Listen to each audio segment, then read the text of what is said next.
शैतानिर्रजीम बिस्मिल्लाहिर्रहमानिर्रहीम।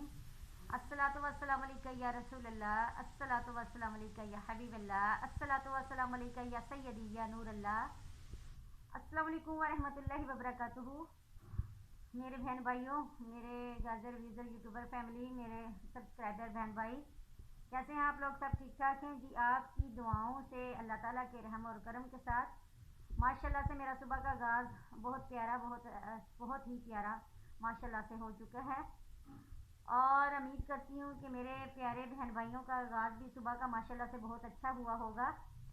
अल्लाह ताला के नाम के साथ, जो अल्लाह के ज़िक्र अज़कार के साथ, अल्लाह के प्यारे के ज़िक्र अज़कार के साथ सुबह का आगाज़ होता है, वो नहायत ही प्यारा होता है।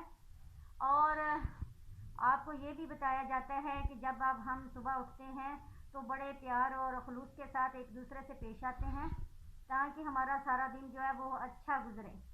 क्योंकि हम बड़े प्यार से जब बुलाते हैं तो हमारा सारा दिन वैसा ही रहता है, खुश खुश रहता है। अगर हम सख्ती से पेश आते हैं बच्चों से या बड़ों से, या जैसा भी करेंगे किरदार सुबह के टाइम, वो वैसा ही सारा दिन होगा। तो मेरे बहन भाइयों, जब हमने अल्लाह की नमाज और अल्लाह का कुरान पढ़ा होता है तो हमारा ऑटोमेटिक हमारा जो है माइंड जो होता है बड़ा कूल होता है। हमारी ज़ुबान, हमारा दिमाग, क्योंकि हमने अल्लाह ताला की तिलावत की होती है, अल्लाह के कुरान की, तो हमारा ऑटोमेटिक अल्लाह ताला की तरफ रुझान होता है और हम बहुत ज़्यादा नरम हो जाते हैं। हमारा ज़मीर, हमारा सारा कुछ है कि हम बच्चों के साथ भी, बड़ों के साथ भी बड़े अदब एहतराम के साथ पेश आते हैं और खुश खुश रहते हैं। शैतान मरदूद कोसों दूर हमारे से होता है। शैतान मरदूद का तो सवाल ही पैदा नहीं होता। जो हमारा ज़िक्र अज़कार अल्लाह के नाम से होता है और हमारा सुबह का इब्तिदा, हमारा गाज़े सुबह को अल्लाह ताला के नाम से होता है, तो शैतान मरदूद कहीं भी नज़र नहीं वहाँ आता। तो मेरे बहन भाइयों, आप भी इसी तरह किया करें। जो मेरी बहनें माशाल्लाह से कर रही हैं, माशाल्लाह से बहुत अच्छी बात है। जो नहीं कर रही, कुछ कोताही कर जाती हैं, कुछ नहीं करती, तो मेरी बहनों, मेरे भाइयों, आप भी ऐसा अल्लाह ताला के ज़िक्र अज़कार के साथ पूरी नमाज़ें पढ़ा करें। ये ना किया करें कि एक नमाज़ पढ़ी है बाकी छोड़ दी है, या बीच में से कोई पढ़ी है कोई नहीं छोड़ दी है। तो अल्लाह ताला हम सबको 5 वक्त का नमाजी बनाए। तो मेरी बहनें सारी नमाज़ें क्लियर किया करें, पाँचों की पाँचों पढ़ा करें। अल्लाह ताला आप लोगों को तौफीक दे, हम सबको तौफीक अता फरमाए।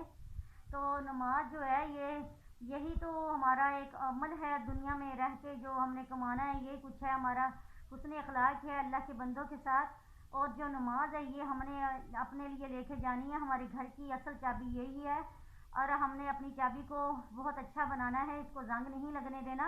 अपनी नमाज़ों को बरकरार रखें। तो बच्चों को भी कहा करें कि नमाज की तरफ आए। माशाल्लाह से माह रमज़ान आ रहा है। मैं बार बार आपको कहती हूँ कि बच्चे जो 7 साल के हैं उनको रोज़े के लिए कहें, और जो बच्चे 10 साल के हैं बाकायदा उनको रोज़ा रखाएं। तो हम सबको पता चलना चाहिए कि हमारा ये मुसलमानों का घर है। तो ये कि नमाज ये नहीं कि रोज़ा रखना है तो सारा दिन खानादारी में रहते हैं। रोज़े के महीने में भी ऐसे घर हैं जो कि खानादारी होती रहती है। तो मेरे बहन भाइयों, इस चीज़ों से अख्तलाफ करना चाहिए। जब माह रमज़ान आता है, माशाल्लाह से अल्लाह का बाबरकत महीना आता है, तो रहमत हो जाती है। हर घर में रहमतों वाला महीना आता है। तो आप लोगों को चाहिए, हम सबको चाहिए, बल्कि हमारा घर ऐसा लगे कि जैसे माह रमज़ान आया हुआ है। तो ऐसा नहीं होना चाहिए कि हमारे बर्तन ही खटकते रहें, हमारे खानादारी होती रहे सारा दिन। तो थोड़ा सा हमें कंट्रोल करना चाहिए और डरना चाहिए। ये नहीं कि कोई आके डराएगा बंदा, हमें अल्लाह ताला से डरना चाहिए कि रहमतों वाला महीना, हमें एहतराम ज़रूरी है। रोज़े के लिए एहतराम ज़रूरी है। अल्लाह ताला हम सबको अदब एहतराम, रोज़े के बारे में अदब एहतराम का अल्लाह ताला हमें तौफीक अता फरमाए। वाखिर दावाना अल्हम्दुलिल्लाहि रब्बिल आलमीन। अस्सलामु अलैकुम व रहमतुल्लाहि व बरकातुहू।